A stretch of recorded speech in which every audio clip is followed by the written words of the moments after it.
अस्सलाम वालेकुम आदाब।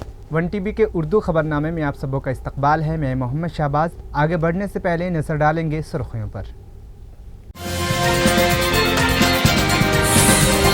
तेलंगाना के वजीर सनात श्रीधर बाबू का दावा, तेलंगाना को आलमी सतह पर मुस्तकबिल की रियासत के तौर पर पेश किया जाएगा। हुसैन सागर के सतह में इजाफा, जीएसएमसी हुक्काम की करीबी निगरानी। वजीर खजाना निर्मला सीतारमण की अपील, गरीबों की बेहतरी के लिए मिलकर काम करने की जरूरत।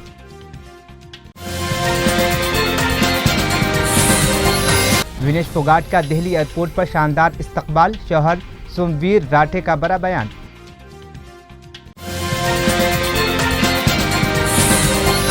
इलेक्शन कमीशन ने जम्मू कश्मीर और हरियाणा में असेंबली इंतखाबात की तारीखों का ऐलान किया। महाराष्ट्र और झारखंड के इंतखाब का कोई ऐलान नहीं।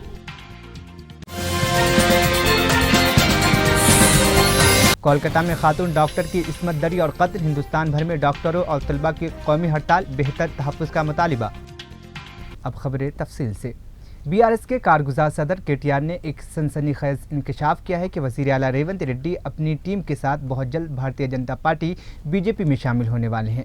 मीडिया से गैर रस्मी गुफ्तगू करते हुए केटीआर ने कहा कि वज़ीर आला रेवंत रेड्डी हालिया दिनों में अपने करीबी साथियों के सामने इस बात का इंकशाफ किया है कि उनका सियासी मुस्तकबिल बीजेपी के साथ जुड़ा हुआ है। रेवंत रेड्डी ने यह भी कहा कि उनका सियासी सफ़र बीजेपी में ही इख्तिताम पसीद होगा और उन्होंने वज़ीर आज़म नरेंद्र मोदी और मरकज़ी वज़ीर दाखिला अमित शाह से वादा किया है कि वो ज़ाफ़रानी परचम तले अपनी सियासी करियर का इख्तिताम करेंगे। केटीआर ने वज़ीर आला रेवंत रेड्डी से मुतालबा किया है कि वो अवाम के सामने इन इल्ज़ामात की वजाहत करे। ఏ కాన్స్టిట్యున్సీకైనా పోదాం, నీ ఇష్టం. సొంత ఊరు కొండారెడ్డిపల్లికైనా పోదాం, ఆ ఊళ్ళో అయినా 100% రుణమాఫీ అయిందా నువ్వు రుజువు చేయి. అక్కడ ఉన్న రైతులందరినీ కూర్చోబెడదాం. మీడియా సెక్యూరిటీ వద్దు, ఆఫీసర్లు, చీఫ్ సెక్రటరీలు, భయపెట్టేటోళ్ళు, బ్యాంకర్లు ఎవరొద్దు. మీడియా నూరా నేను వస్తా మా పార్టీ నుంచి రైతులతో చెప్పిస్తే అక్కడనే మీడియాకి నా రాజీనామా ఇచ్చి రాజకీయ సన్యాసం, మళ్ళీ మీరు నా ఇంటర్వ్యూ కూడా మళ్ళీసారి ఇవ్వాల్సిన అవసరం ఉండదు, మీకు కూడా బాధ ఉండదు. అట్లా అక్కడే వదిలేసి వచ్చేస్తా. ఇంకొక మాట కూడా అడుగుతా ఉన్నాం రేవంత్ రెడ్డి గారిని, సగం కూడా చేయకుండా 40% కూడా చేయకుండా సంపూర్ణంగా చేసినామని చెప్పుకోవడం అంటే ఇది సంపూర్ణంగా దిగజారడమే. ఇంతకంటే నీతి బాహ్యమైన పని ఇంకోటి ఉండదు. వాళ్ళ రుణమాఫీ కాలేదు, వాస్తవం. రైతు బంధు రాలేదు, ఎవరిని అడిగినా రైతు చెప్తాడు నీకు. ఇవాళ చాలామంది రైతుల ఆందోళనలో ఉంటే లక్షలాది మంది రుణమాఫీ కాక నువ్వేమో సంబరాలని చెప్పి సన్నాయి నొక్కులు నొక్కితే డెఫినెట్గా రైతుల్లోంచే నువ్వు ఫీల్డ్కి వస్తే నీకే తెలుస్తుంది. तेलंगाना के आईटी मिनिस्टर श्रीधर बाबू ने ऐलान किया है कि तेलंगाना को आलमी सतह पर एक तरक्की पसीद रियासत के तौर पर मुतारिफ कराया गया है। मीडिया से गुफ्तगू करते हुए उन्होंने बताया कि हैदराबाद 4.0 मंसूबे पर वज़ीर आला रेवंत रेड्डी के हमरा अमेरिका और जनूबी कोरिया के दौरों के दौरान सरमायाकारों से बातचीत की गई। श्रीधर बाबू ने कहा कि हालिया दिनों के दौरान 35,000 करोड़ रुपए की सरमायाकारी के लिए तकरीबन 30,000 अफराद को मुलाजमतें फराहम करने के मकसद से 25 याददाश्त मफाहमतों पर दस्तखत किए गए हैं। उन दौरों का मकसद रियासत की कांग्रेस हुकूमत की पॉलिसियों को उजागर करना और रोजगार के मौके फराहम करना था। उन्होंने IT, pharma, data centres, EV and battery और दीगर शोबों में किए गए मुज़ाकरात की तफसीलात शेयर करते हुए ऐलान किया कि अमेज़न जल्द ही रियासत में बड़ी सरमायाकारी करेगा। तेलंगाना राष्ट्रम రాబోయే కాలంలో ఒక ఫ్యూచర్ స్టేట్గా ప్రమోట్ చేసే ప్రయత్నం చేశాం. హైదరాబాద్ 4.0 విజన్, మా విజన్ని అక్కడున్న పారిశ్రామికవేత్తలతో, వాణిజ్య సంస్థలతో పంచుకున్నాం. ఇంతకుముందు చెప్పినట్టు మా future city, AI city, Musi regeneration project, ఈ ప్రధాన ప్రాజెక్టులకు తోడ్పాటు అందించడానికి, కలిసి పనిచేయడానికి చాలామంది కూడా ముందుకు రావటం జరిగింది. అదేవిధంగా దాంతో పాటు ఈరోజు ITES ఇన్ఫర్మేషన్ టెక్నాలజీకి సంబంధించి, అదేవిధంగా ఫార్మాకు సంబంధించి, లైఫ్ సైన్సెస్కి సంబంధించి, ఎలక్ట్రిక్ వెహికల్స్కి సంబంధించి, డేటా సెంటర్లకు సంబంధించి, గ్రీన్ ఎనర్జీకి సంబంధించి, అదేవిధంగా ఫాస్ట్ మూవింగ్ కన్జ్యూమర్ గుడ్స్ FMCGకి సంబంధించి ఈ తయారు వంటి విభిన్న రంగాల్లో మరి భాగస్వామ్యాన్ని బలోపేతం చేయడానికి మేము చాలా వరకు కూడా ప్రయత్నం చేయటం జరిగింది. ఈ సందర్భంలో మరి ఐటీ రంగాలకు సంబంధించిన ప్రధానమైన ప్రకటనలతో కొన్ని ఒప్పందాలకు సంబంధించి ఈరోజు చార్ల్స్ స్క్వాబ్ ట్రినెట్ సంస్థలకు సంబంధించిన కొత్త జీసీసీలు గ్లోబల్ కేపబిలిటీ సెంటర్స్ని ఏర్పాటు చేస్తామని వారు ఒప్పందాలు చేసుకున్నారు. గ్లోబల్ ఐటీలో ప్రసిద్ధిగాంచిన కాగ్నిజెంట్, అదేవిధంగా ఆర్సీఎం విస్తరణ ప్రణాళికలు కానీ ఈరోజు ఐటీ జీసీసీ స్పేస్లో హైదరాబాద్ని ఐటీ హబ్గా నిలబడే విధంగా వారు ముందుకు రావడం జరిగింది. మీరందరూ కూడా చూశారు. మేము ఏ విధంగానైతే ముఖ్యమంత్రి రేవంత్ రెడ్డి గారు మేము దావోస్కు సంబంధించి అంతర్జాతీయ మీటింగ్స్లో ఇదే కాగ్నిజెంట్కు సంబంధించిన సిఇఓ గారిని వారి కంపెనీ ప్రతినిధులతోని మీరు పెద్ద ఎత్తున ఇంకా మీ జీసీసీని ఎక్స్పాండ్ చేయాలని తొందరలోనే పనులు మొదలు పెట్టాలని మేము వారిని కోరినాం. ఆ క్రమంలో వారు ఇచ్చిన మాట మేరకు ఇదే కాగ్నిజెంట్ సాఫ్ట్వేర్ కంపెనీ వారు 5 నెలల కాలహయంలో పెద్ద ఎత్తున వారు ముందుకు నిలబడి మేము ఇచ్చిన మాట మేరకు వారు అడిగినప్పుడు అందించిన సహకారం వల్ల చెప్పిన విధంగా 5 నెలల కాలహయంలో ఆ జీసీసీ ఎక్స్పాన్షన్కు సంబంధించి కార్యాచరణ తీసుకొని 14 ఆగస్టు జీసీసీ విస్తరణ కూడా చేయటం జరిగింది. ఇది ప్రత్యక్షంగా అందరికి కూడా కనపడ్డాయి. అదేవిధంగా ఫార్మా లైఫ్ సైన్సెస్కు సంబంధించి 6 డజన్ అమెరికన్ కంపెనీలు తాజా పెట్టుబడులను పొందేందుకు ఒప్పందాలు కూడా చేసుకున్నారు. చాలా వరకు ఈరోజు లైఫ్ సైన్సెస్కు సంబంధించి ఫార్మాకు సంబంధించి ప్రపంచ స్థాయిలోనే దిగ్గజంగా పేరొందిన ఆమ్జెన్ కంపెనీ, మొట్టమొదటిసారి ఆమ్జెన్ కంపెనీ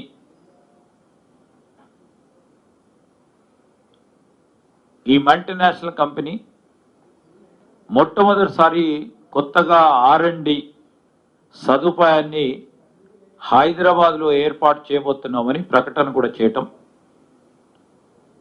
మరొకసారి మన ఫార్మాకు లైఫ్ సైన్సెస్కు సంబంధించి మరొక అడుగు ముందుకు వేయడానికి ఒక పెద్ద 22nd Roju, AICC has given a call to protest against Adani.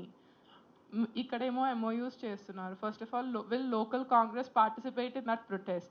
Secondly, sir, 12,000 crores MOUs chesaru in Davos. How much has been grounded, or what is the status of those MOUs? No, they are doing their groundwork. Actually, first of all, on the philosophy, this question has been asked by many a time, and I got,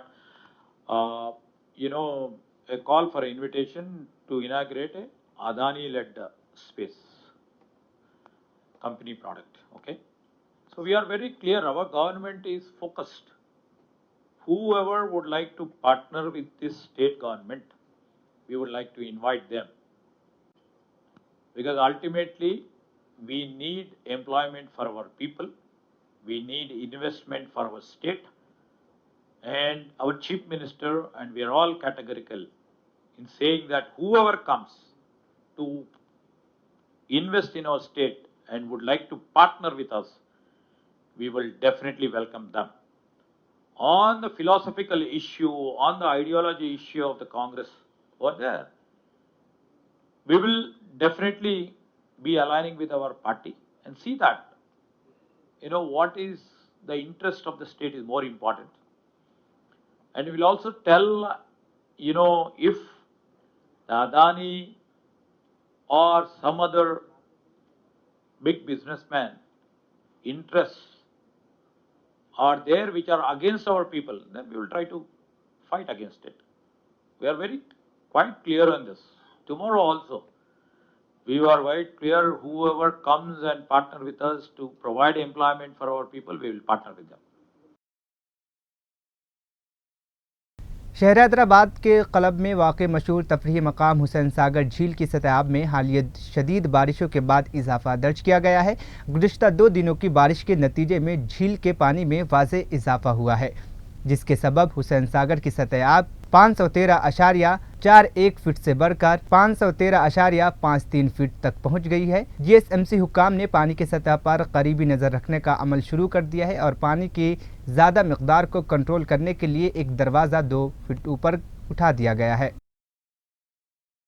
वज़ीर ख़ज़ाना निर्मला सीतारमण ने कहा है कि हमें तरक्की के सफ़र में गरीबों और पसमानदा अफराद को शामिल करने के लिए मुत्तहिद होकर काम करना होगा। हफ्ते को voice of global south summit से वर्चुअल खिताब करते हुए उन्होंने इस बात पर जोर दिया कि पैसे की कमी तरक्की पजीर ममालिक की तरक्की में बड़ी रुकावट है। वज़ीर ख़ज़ाना ने पायदार तरक्की के अहदाफ के हुसूल के लिए $4 ट्रिलियन की फौरी ज़रूरत पर भी रोशनी डाली और इस चैलेंज से निमटने के लिए आलमी सतह पर ताउन की अहमियत पर जोर दिया। Fuel to renewable energy, but that money is yet to come.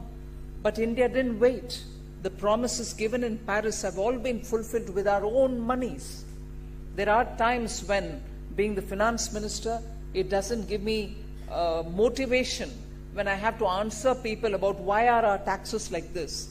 Why can't we even be lower than this? I wish I can bring it down to almost nil. But India's challenges are severe, and the challenges will have to be overcome. I seek very learned crowd before me, graduates, PhD holders, to understand India's challenges. I have taken the example of the renewable energy as one of those sustainable sources for energy for a growing country like India. And fossil fuel we'll have to move out of. But do we know how to transition from it? Except for saying, yes, we'll invest on solar, we'll invest in wind, we'll also have, and I'm grateful that Baba Atomic Research Center has come up with modular plans for setting up smaller nuclear energy centers for production of nuclear energy. So there are so many different activities which are happening in which India. Star पहलवान विनेश फोगाट हफ्ते यानी 17 अगस्त को Paris से हिंदुस्तान वापस आई और Delhi airport पर उनका शानदार इस्तकबाल किया गया। ओलंपिक्स में तमगे जीतने वाले पहलवान बजरंग पुनिया और साक्षी मलिक भी विनेश फोगाट का इस्तकबाल करने एयरपोर्ट पहुंची। विनेश ने हिंदुस्तान वापस आने के बाद अपने हामियों का शुक्रिया अदा किया और इस मौके पर जज्बाती हो गई। इस दौरान विनेश फोगाट के शौहर सोमवीर राठे ने मीडिया से बातचीत करते हुए कहा कि 1.5 से 2 साल तक फेडरेशन और दीगर स्पोर्ट्स की कमी की वजह से उन्हें शदीद मुश्किलात का सामना करना पड़ा। उन्होंने मजीद कहा कि जब खिलाड़ी के साथ कोई खड़ा नहीं होगा तो वो अकेला क्या कर सकता है। उन्होंने गोल्ड मेडल नहीं दिया तो क्या हो गया, हमारे अपनों ने हमें गोल्ड से भी ऊपर नवाजा है। ये गोल्ड, ये इज्जत, ये मान सम्मान हजारों ओलंपिक गोल्ड मेडल के आगे फीके हैं।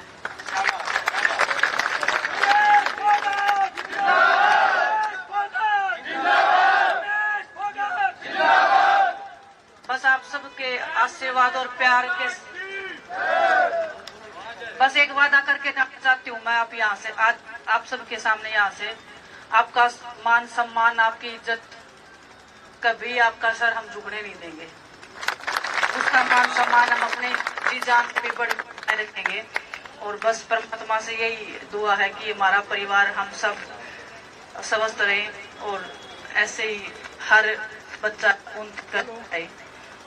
आपका आशीर्वाद हमारी जिंदगी के लिए हमारी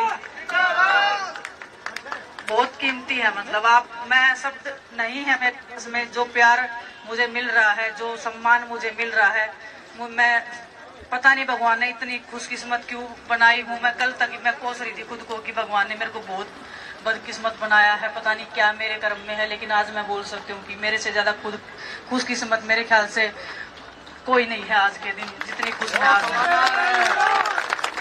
आप सबका बहुत बहुत धन्यवाद।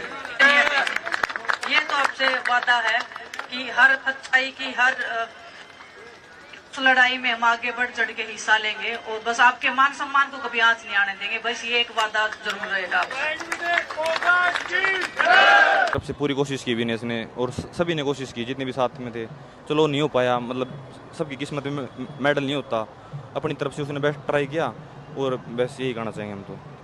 हो मैं आपको बताना चाहूँगा कि आप देख रहे हो 1.5-2 साल से जो चल रहा है, हमारे हाथ फेडरेशन नहीं है, हमारे हाथ कोई भी नहीं है। किसके लिए गेम करेंगे हम, ये बताओ। हर जगह मतलब दुखी होना है और उसकी मतलब चलो उसके अंदर है गेम, मुझे पता है, मगर हो नहीं पाएगा अब, बहुत मुश्किल है। और हमने मतलब बहुत सोच समझ के, मतलब ये उस रात हम बहुत सोच समझ गए। ये नहीं था कि हमने भावना में बयान दिया था, हमने सोच समझ के बोला था कि हमने सब कुछ देख लिया था, कोई साथ नहीं खड़ा है। अगर एक खिलाड़ी के साथ कोई खड़ा ही नहीं है तो खिलाड़ी क्या कर पाएगा।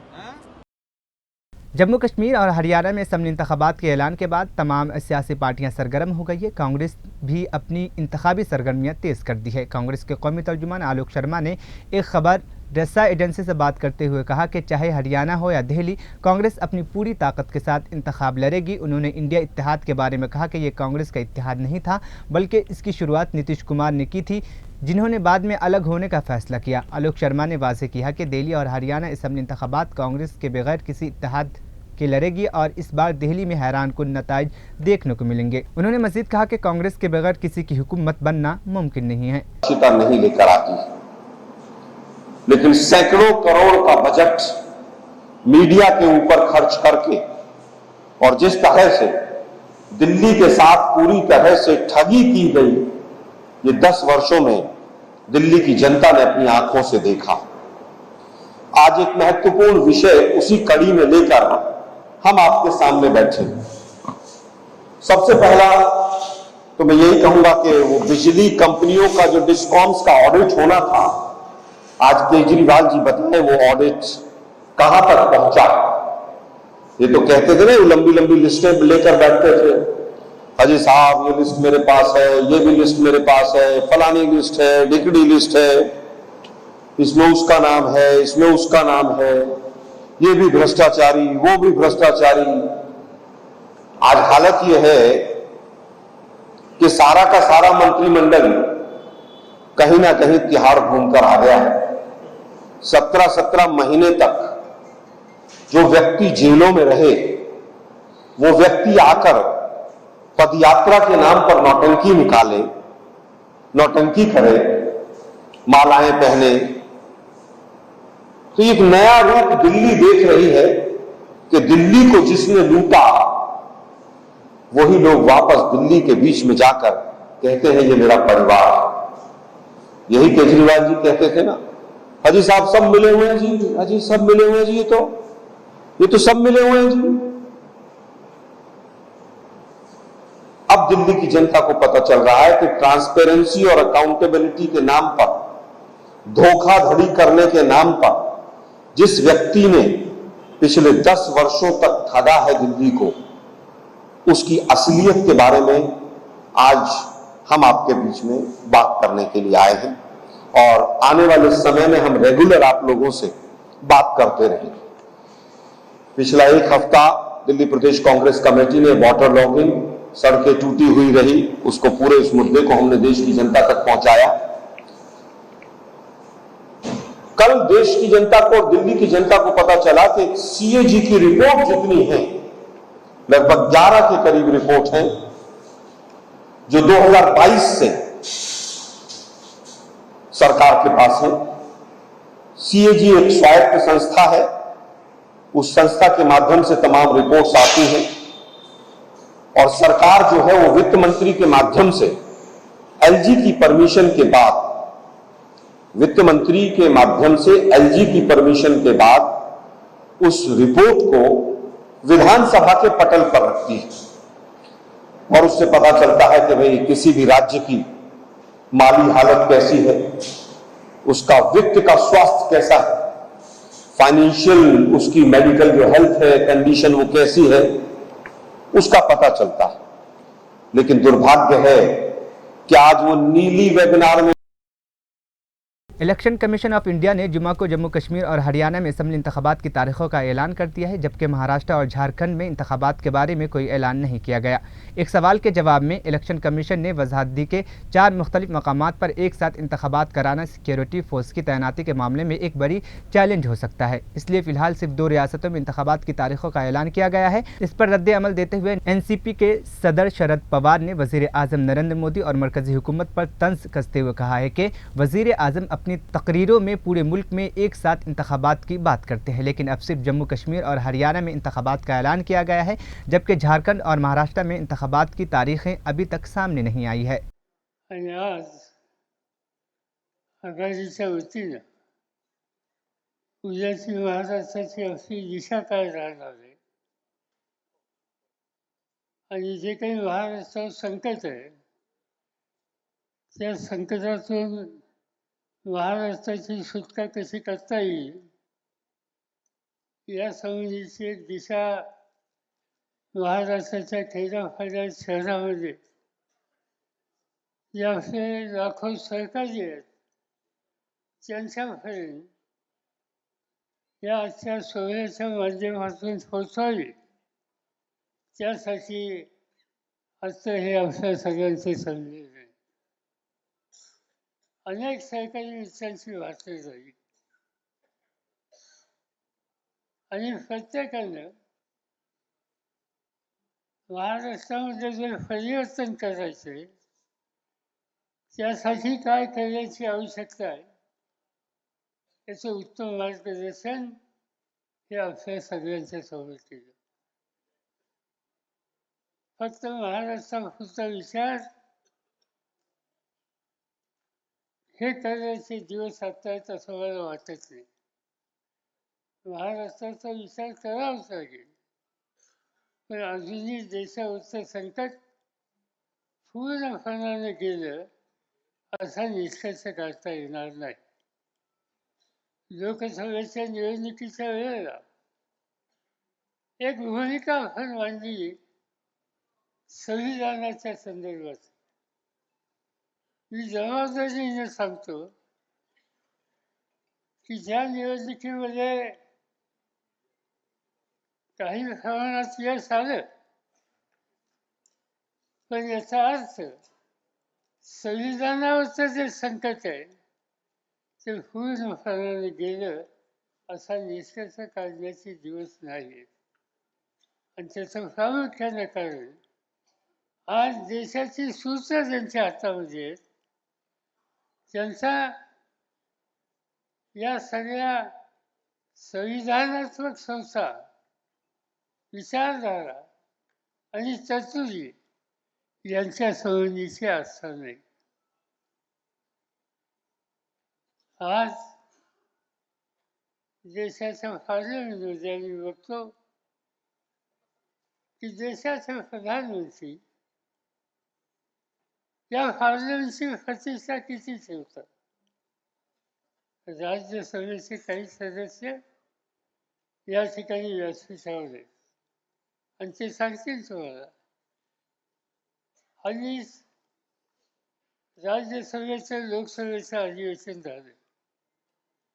या लोकसभेच्या किंवा राज्यसभेच्या अधिवेशनामध्ये देशाचे प्रधानमंत्री एक दिवस सुद्धा सदनामध्ये आले.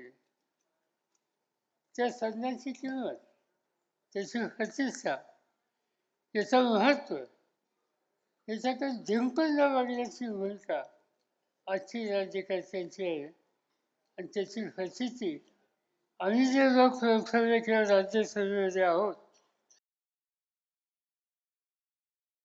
कोलकाता के आरजीकर मेडिकल कॉलेज और अस्पताल में एक खातून डॉक्टर की इस्मत दरी और कत्ल के खिलाफ हिंदुस्तान भर के डॉक्टरों और तलबा ने हफ्ते को कौमी हड़ताल की। इस हड़ताल में कई शहरों में तिब्बी पेशावर अफराद और शहरियों ने शिरकत की, जिसके बाद मुल्क भर के अस्पतालों में गैर हंगामी खिदमत बंद कर दी गई। इंडियन मेडिकल एसोसिएशन ने इस वाक़ये को वहशियाना जुर्म करार देते हुए मजम्मत की और इंसाफ के लिए मुल्क गिर हिमायत पर जोर दिया।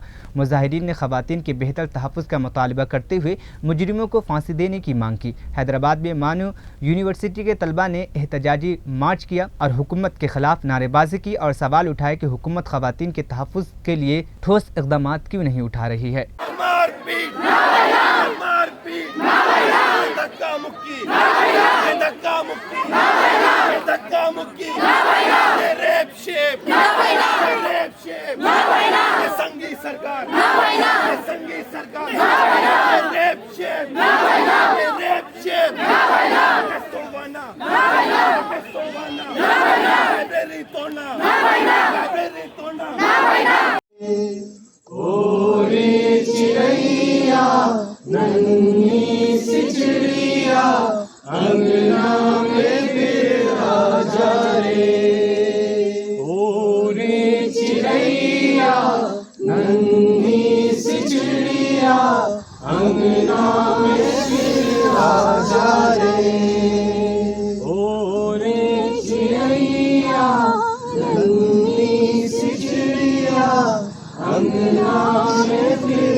Your parents coming here the next day and seeing you naked this way. The bleeding eyes, broken hyoid bone, that is the collar, neck bone, black marks all over the body.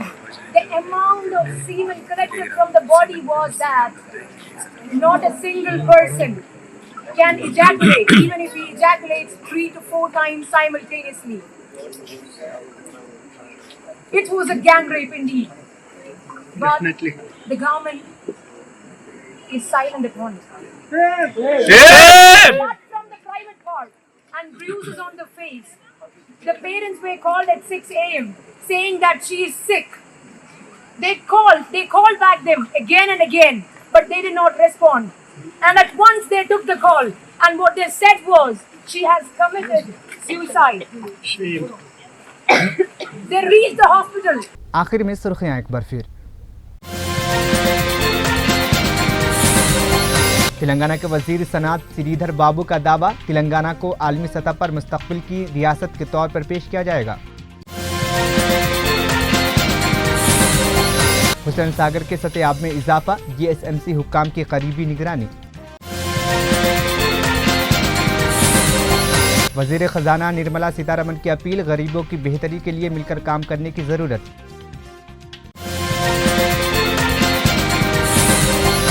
Vinesh Phogat का Delhi airport पर शानदार इस्तकबाल, शौहर सोमवीर राठे का बड़ा बयान।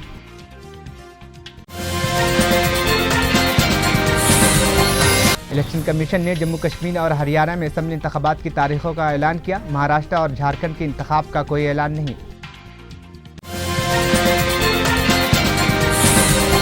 कोलकाता में खातून doctor की इस्मत दरी और कत्ल, हिंदुस्तान भर में डॉक्टरों और तलबा की कौमी हड़ताल, बेहतर तहफ़्फ़ुज़ का मुतालिबा।